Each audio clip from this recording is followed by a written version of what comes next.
In today's video I wanna talk about Ishizu Ishtar and give her the appreciation she deserves. A really underrated and underappreciated character, and definitely more than just the sister of Battle City's main villain Marek Ishtar.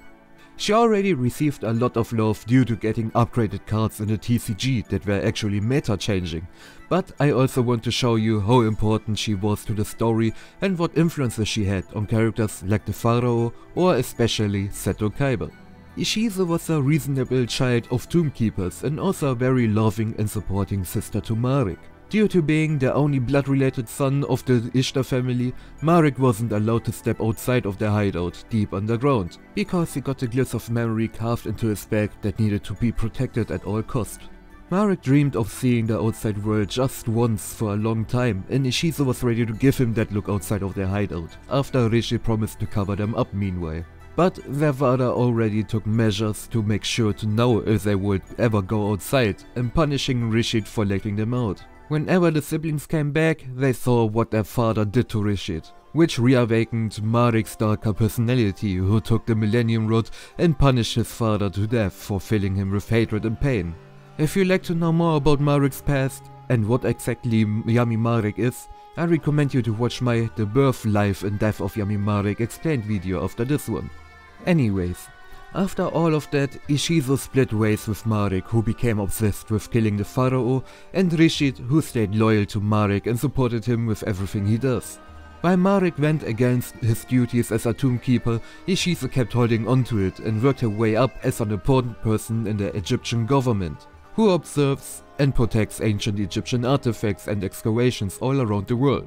She knew what Marek was planning and prolonged his plans by taking away one of the Egyptian god cards Marek needed. The Millennium Talk showed her a future she hoped to be able to prevent. This is what leads us to her introduction in the Battle City arc. Ishizu invited Kaiba to the Domino Museum to show him an ancient Egyptian stone slab with the origins of duel monsters carved into it. She explained that it was what made Pegasus create duel monsters to begin with, and that it would also play a bigger role for Kaiba. Kaiba learned about everything from Ishizu: that Yugi is an ancient nameless pharaoh, that he himself was a priest that fought the pharaoh with his blue-eyed white dragon, that they are still destined to fight to this day, also how Pegasus created duel monsters and with that the 3 holy Egyptian god cards. Kaiba denies to believe a lot of what has been said, but Ishizu, as well as we all, just know that he feels it being the truth deep down. Ishizu told him that the ghouls stole 2 of the 3 god cards, and that she wants Kaiba to get them back for them, giving him the single one saved, Obelisk the Tormentor. Kaiba realized what she was planning. With Kaiba having some of the rarest cards with the blue eyes, the ghouls would definitely want to get them from him, so he can lure out the evil organization and with that the Egyptian gods for Ishizu to get them back. Ishizu brought that stone pallet to Domino City to attract a lot of duelists, so the ghouls would definitely join in, starting a battle royal in the city, which Kaiba named Battle City. With that scene alone, Ishizu established so many important things for the story: the history of duel monsters, another hint towards the pharaoh and his missing name, Kaiba being an important historical person, the duel of destiny between Kaiba and the pharaoh, the true mighty power of the Egyptian gods, a tournament that will end up getting all her chess pieces onto the same board, and with that one of the most beloved story arcs in all of Yu-Gi-Oh! Battle City. Later on, she met Anzu, better known as Taya, and the pharaoh in front of that stone slab, and explained to him that he needs to gather all the Millennium items to regain his memories of the ancient path, as well as there are 2 different types of Millennium items. Some with evil spirits and some are just good. And another important thing she informed them about is that the final Millennium item holder will appear in front of him soon, that being Marek. With that, Ishizu did everything she needed to do for the beginning. Kaiba started Battle City, Marek and the Rare Hunters made their move to join, and the pharaoh knows the importance of what is about to come and wants to stop Marek. That means to sit back and wait until the pieces move into their predestined place where they belong to. And that would be the Battle City finals on top of the battleship. The only thing that went bad for her was the vision she foresaw with a Millennium Talk. She saw a future of darkness and despair where her brother couldn't be saved, but she still tried her best to stop it from happening. That's where her duel against Kaiba comes to play.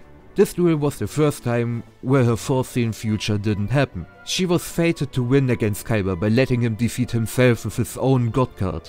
That's when the Millennium Rod activated and reawakened the past memories of the ancient priest Seto. Kaiba sacrifices God to summon his beloved blue-eyes white dragon and opened a new path of the future by doing that. Kaiba won this duel and Ishizu learned to know the power of hope. She was proven that the foreseen future can actually be changed and placed all her hope into the other finalists to defeat Marek and rescue him from the darkness. That showed that she only acted out of desperation. She knew the dark future and couldn't stand still, but she didn't believe in that hope to change anything. But with Kaiba defeating the future itself, she learned that hope is attainable, even if you see a bad timeline. After that duel, she told Yugi and the rest all about their past and why Marek acts the way he does, telling Yugi and Joey that they have the strength to rescue Marek from darkness. She gives Yugi the Millennium Talk, telling him that he needs the remaining 5 Millennium items to restore the Pharaoh's memories. Anzu asks Ishizu what is about to happen when the Pharaoh regains his memory. She always had the presumption that the Pharaoh would have to leave as soon as he gets his memories back, and Ishizu proved her right, which worried her a lot. That was another influence Ishizu had on the main cast, which made it harder for them to carry out the Pharaoh's goals if it means to lose him. We skip forward a bit to the aftermath of the Joey vs Marek duel. With Joey losing his life, the Pharaoh lost his will to keep fighting. He is losing way too much to the power of darkness. But that's when the Millennium Talk starts to glow up and showing him a future where he battles Joey after Battle City. Seeing this, he held onto this path and kept fighting for the Battle City he and Joey dreamed of.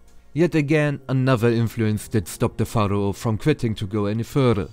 Then, after the Pharaoh won the legendary destined battle against Kaiba, Kaiba is about to end Battle City out of frustration, wanting to blow the entirety of Alcatraz Island up. That's when Ishizu had her probably most important chat with Kaiba, telling him about the loyal friendship the ancient priest and the Pharaoh had. Kaiba tried to deny his past and didn't think about friendship at all, which led to Mukuba crying out loud where the good Seto of the past went. Kaiba was a friendly kid that was helpful and supportive in every situation, but all the dark experiences he had to go through made him hide that personality deep within him.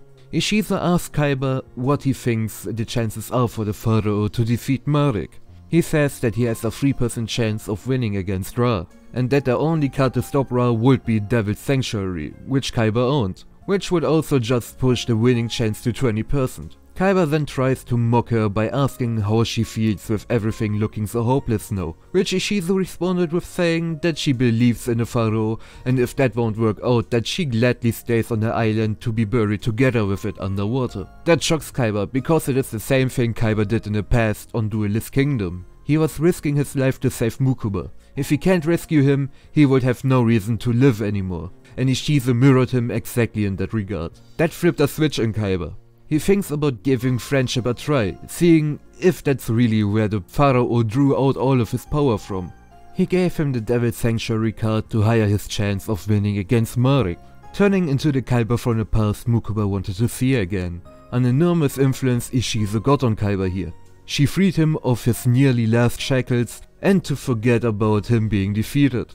He instead now tried to support Yugi in defeating Marek, and the final important thing Ishizu did was to bring Yugi and his friend group to the place where the final showdown between Yugi and Atem shall take place, and to guide Atem how to enter the afterworld after getting defeated by Yugi.